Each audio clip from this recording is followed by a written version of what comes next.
This city is well used to receiving international visitors from the United States and from Europe.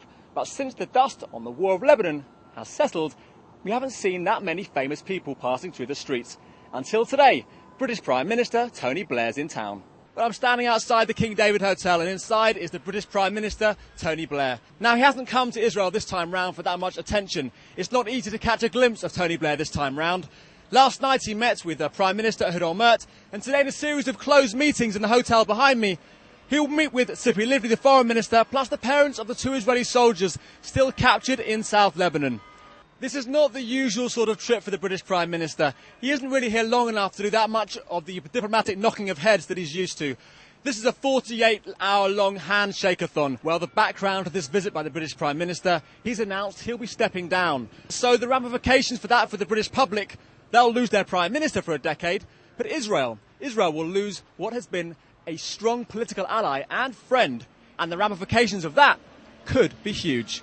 As far as Israel is concerned, a friendly Britain has been extremely important. Tony Blair has single-handedly prevented Europe from being a one-way pro-Palestinian street.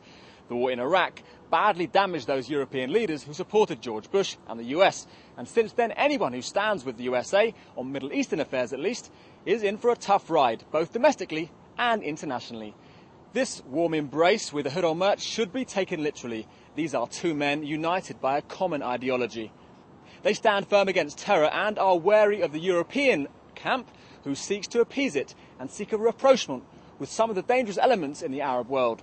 So when Tony Blair does step down next year, as he has now pledged to do so, who will replace him, and what would that mean for Israel? Well, assuming the Labour Party in Britain doesn't tear itself apart in the months ahead, this man is the likely choice, now Chancellor Gordon Brown. He differs from Tony Blair on several issues, but the only issue that affects us here in Israel is foreign policy. And if Machiavellian rules of politics are to be believed, Israel could find herself out in the cold as far as Britain is concerned. Rebels of Tony Blair, in his own government and the House of Commons, have promised to make that the #1 issue on the Labour Party's annual conference this year. There is a huge pro-Palestinian camp in the Labour Party who despise Tony Blair's close ties with George W. Bush. One Labour Member of Parliament was recently denied access to Israel, turned away from Ben Gurion Airport back to Britain. Lynn Jones had come on a mission to twin her home city, Birmingham, with Ramallah.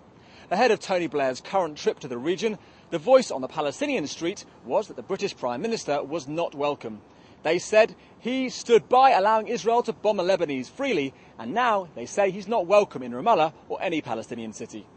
Blair's successor, Gordon Brown, or whoever it may be, will undoubtedly take an about turn and try to warm the relationships with the Palestinians.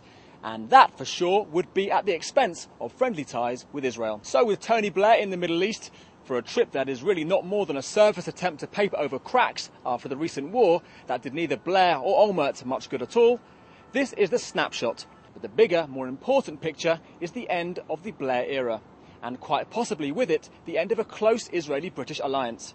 With Olmert's popularity also waning, it could be that both of these 2 leaders will have been replaced before the year is up.